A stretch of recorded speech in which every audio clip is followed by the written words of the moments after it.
Hi, I'm Cerny. I'm excited to be here to talk about the newest addition to our console lineup, PlayStation 5 Pro, and how it advances gaming technology.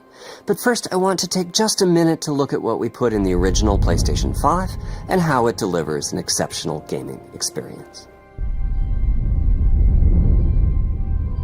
When PS5 debuted in 2020, it brought a lot to the table.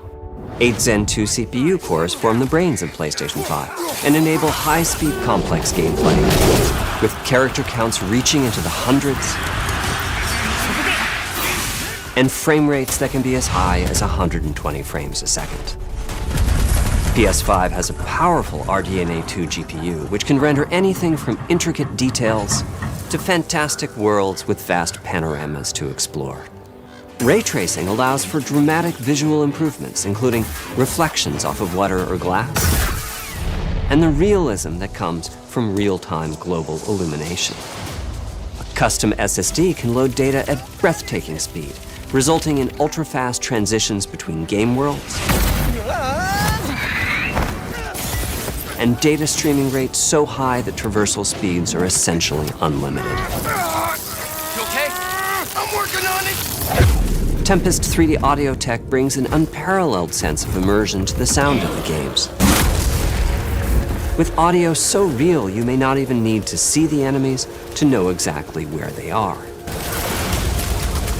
Finally, the DualSense controller has haptics that let you feel through your hands what your character is experiencing inside of the game.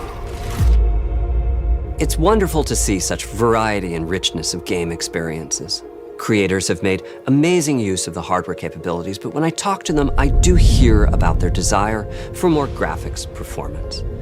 The dreams of the developers are bigger than can be supported at 60 frames per second, and that leads to an aspect of modern gaming that we're all familiar with: graphics modes.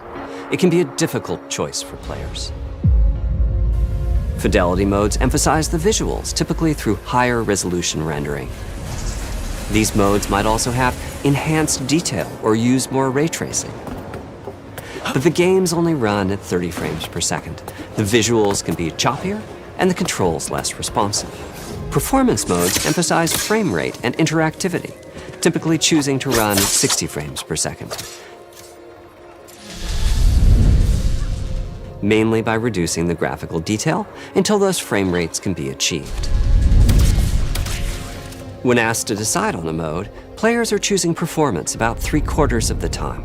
Removing that decision, or at least narrowing that divide, is one of the key targets for PlayStation 5 Pro. We want to give players the graphics that the game creators aspire to, at the high frame rates that players typically prefer. To do that, PS5 Pro substantially improves over PlayStation 5 in 3 ways. Here's what we call the Big 3. First, we made the GPU much larger and increased the speed of the memory it uses. The result is rendering that's up to 45% faster. Second, we made major upgrades to the ray tracing, taking a streamlined and accelerated approach that allows calculation of the rays at double or even triple the speeds of PlayStation 5. And finally, we added custom hardware for machine learning and an AI library called PlayStation Spectral Super Resolution, or PSSR for short. PSSR analyzes the game images pixel by pixel and can add an extraordinary amount of detail, which boosts the effective resolution of the games. Game creators are adding PS5 Pro support to new and existing titles, and with the Big 3 involved, the results can be pretty amazing, with graphics showing something like fidelity levels of detail, but at double the frame rate. Here's The Last of Us Part 2 running on PS5 Pro. It has huge amounts of detail and targets a super smooth 60 frames per second.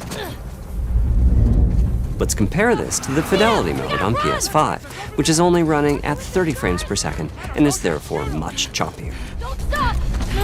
We gotta lose. This goal of delivering almost fidelity-like graphics at performance frame rates has been achieved for a broad set of titles, including Marvel's Spider-Man 2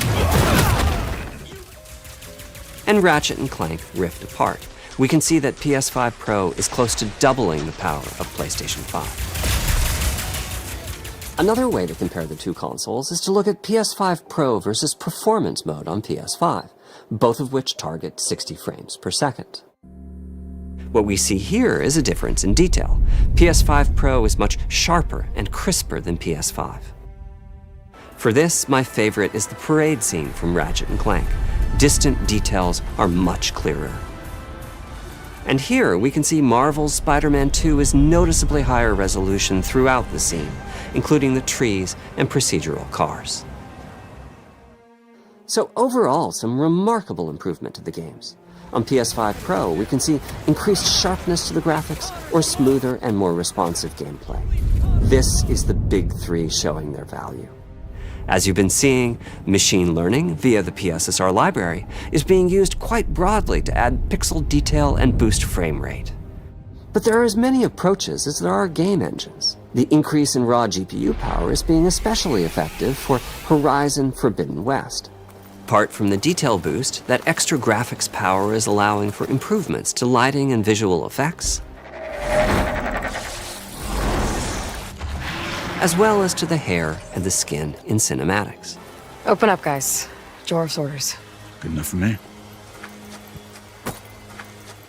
Ray tracing is finding broad usage as well, particularly when the games are focused on higher frame rates. The faster hardware in PS5 Pro can make a real difference.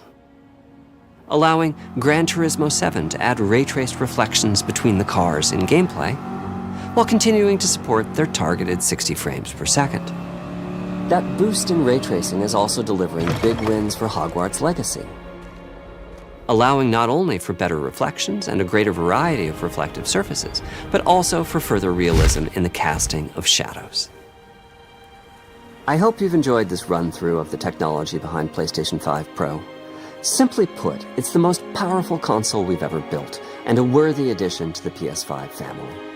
Let me wrap this up by giving you a quick look at a number of games running on the new console. You'll never